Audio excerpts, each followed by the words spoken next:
συνεδρία του Δημοτικού Συμβουλίου Δημού Αγρινίου. Στο σημείο αυτό να αναγνώσω ένα έγγραφο το οποίο μου εγχειρίστηκε και πριν από τον κύριο Παναγιώτη Μιζήθρα. Κύριε Πρόεδρε, ζητώ σύμφωνα με τον κανονισμό λειτουργίας του Δημοτικού Συμβουλίου την εισαγωγή προς συζήτηση εκτός ημερήσιας διάταξης θέματος με χαρακτήρα κατεπήγοντος. Το κατεπήγον συνίσταται στις επαναλαμβανόμενες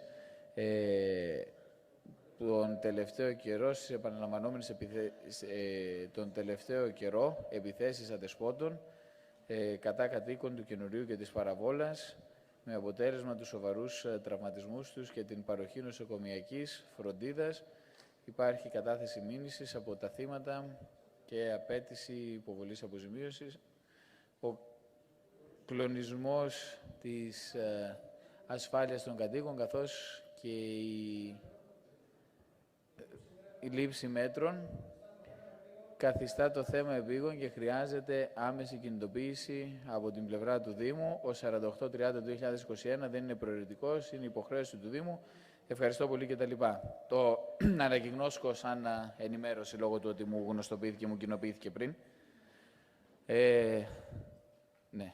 Να έχουμε μια απάντηση από τον αρμόδιο αντιδήμαρχο. Να έχουμε μια απάντηση από τον αρμόδιο αντιδήμαρχο, αλλά όμως το θέμα αυτό δεν μπορεί να τεθεί φυσικά υπό τη μορφή του κατεπήγοντος, ούτε μπορεί να ψηφίσουμε επ' αυτού, γιατί οι λειτουργίες είναι συγκεκριμένες.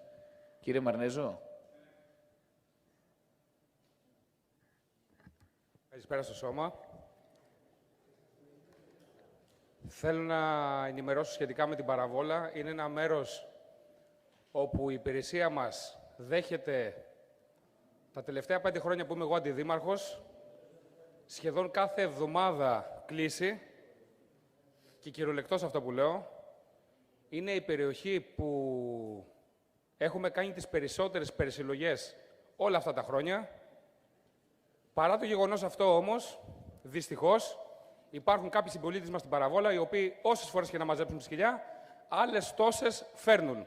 Είναι συγκεκριμένοι, είναι 3 άτομα εκεί πέρα, τα οποία μπορώ να στο ονομάσω και προσωπικά, οι οποίοι στο παρελθόν, δεν θα το πω δημόσια, οι οποίοι πολλές φορές έχουν παρεμποδίσει και το έργο της Δημοτικής Αρχής στις περισυλλογές. Έχει συμβεί μέχρι και να μας έχει συνοδέψει περιπολικό με εντολή εισαγγελέα για την περισυλλογή αυτών των σκυλιών. Παρ' όλα αυτά, εμείς είμαστε πάντα δίπλα σε αυτούς τους κατοίκους. Το γνωρίζουν και οι ίδιοι. Πηγαίνω και εγώ ίδιος στις περισυλλογές, όχι μόνο εκεί, σε όλα τα χωριά. Γιατί πολλές φορές μπορεί να γίνεται μια καταγγελία για μια περισυλλογή, να πηγαίνουμε εκεί, καλούμε και τους πολίτες που κάνουν την καταγγελία, για να δουν με τα μάτια τους ότι είμαστε εκεί. Παρ' όλα αυτά, κάποιες φορές μπορεί να μην είναι εκεί τα συγκεκριμένα ζώα και να έρθουν μετά από κάποιες άλλες ώρες. Και ο κυριότερος λόγος που καλούμε και τους συμπολίτες μας είναι να μας υποδείξουν αυτοί ποια είναι αυτά τα σκυλιά. Γιατί βάσει νόμου, να ξέρετε γι' αυτό, δεν γίνονται περισυλλογές αν δεν είναι ένα σκυλί επιθετικό. Γιατί πολλές φορές μας έχουν πάρει για την Παραβόλα και μας έχουν πει είναι αυτά τα σκυλιά. Είναι και κάποια στηρωμένα. Ο νόμος λέει στήρωση και επιστροφή στο φυσικό περιβάλλον. Ακόμα και όταν θα δημιουργηθεί το καταφύγιο, το οποίο φτιάχνουμε με χρήματα του Φιλόδημος και σε λίγο καιρό θα είναι έτοιμο, ο νόμος λέει μετά από 3 μήνες επιστροφή στο φυσικό περιβάλλον. Τώρα, αν μου λέτε αν το φυσικό περιβάλλον είναι πλατεία ή ένα σημείο το οποίο δημιουργούν προβλήματα όπως είναι τα συγκεκριμένα, γι' αυτό κάποια πηγαίνουν και στον Αχελό που πολλοί αντιδρούν γι' αυτό. Παρ' όλα αυτά, το μεγαλύτερο πρόβλημα εκεί είναι 3-4 συγκεκριμένα άτομα, ειδικά 2 δημιουργούν το μεγαλύτερο πρόβλημα. Δεν το συζητάμε ότι θα μεταβούμε στο σημείο και 1 και 2 και 5 και 10 φορές και αυτά τα σκυλιά που δημιούργησαν το πρόβλημα θα φύγουν από εκεί. Ευχαριστώ πολύ, κύριε με όλες τις απαραίτητες ενέργειες. Άρα λοιπόν, Για το καινούριο, να πω και για το καινούριο. Γιατί πρέπει να μαθαίνει ο κόσμος, γιατί πολλές φορές μιλάμε γι' αυτό. Μπορεί να σε ενημερώσει και ο πρόεδρος, ο κ. Καραγκούνης.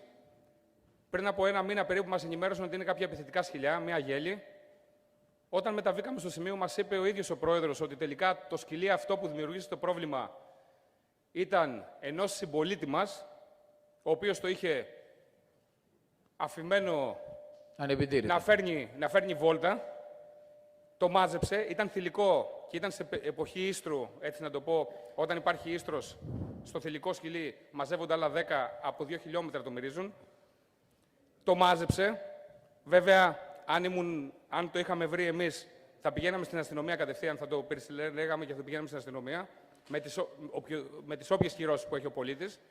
Υπάρχουν πολλοί συμπολίτες μας που δεν τα έχουν τσιπαρισμένα και τα αφήνουν και φέρνουν βόλτες. Και όταν τα μαζεύουμε, λένε δεν είναι δικό μου το σκυλί.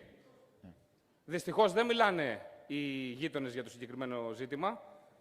Καθώς επίσης τη μέρα εκείνη που πήγα στο καινούριο, γιατί πήγα 4 συνεχόμενες μέρες, μπορεί να στο επιβεβαιώσω και συμπολίτες σας από το καινούριο, αλλά και ο κύριος Καρακούνης, ο πρόεδρος. Μέχρι και στην πλατεία μου λέει: έλα να μαζέψεις αυτό το σκυλί. Πάμε να το μαζέψουμε. Βάζουμε το τσιπάκι, το σκάνερ στο αυτί του σκυλιού και τελικά το σκυλί ήταν ιδιόκτητο. Και μας λέει ένας άλλος πολίτης: αυτό το σκυλί είναι του τάδε κυρίου.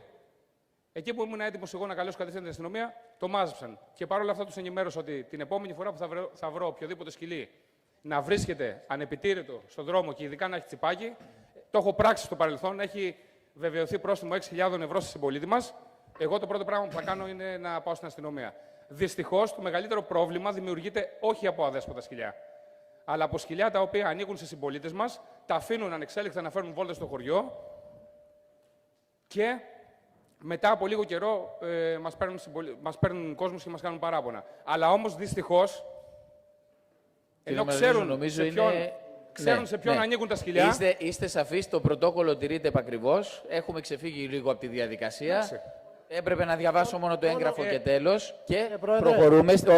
Όχι, κύριε Μιζήτρα, όχι. Ανέγνωσα το έγγραφο, δεν έχετε το λόγο. Ωραία. Δεν προβλέπεται από τη διαδικασία. Εντάξει, ούτε προβλέπεται από τη διαδικασία απάντηση του Αντιδημάρχου. Στο στάδιο στο οποίο βρισκόμαστε. Όλα αυτά είναι με εισαγγελικές εντολές. Όταν υπάρχει μια ελαστικότητα, να μην την εκμεταλλευόμαστε και την ξεχυλώνουμε. Όχι,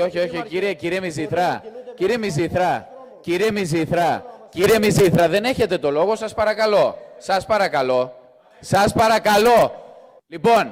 Λοιπόν, ξεκινάει η συνεδρίαση.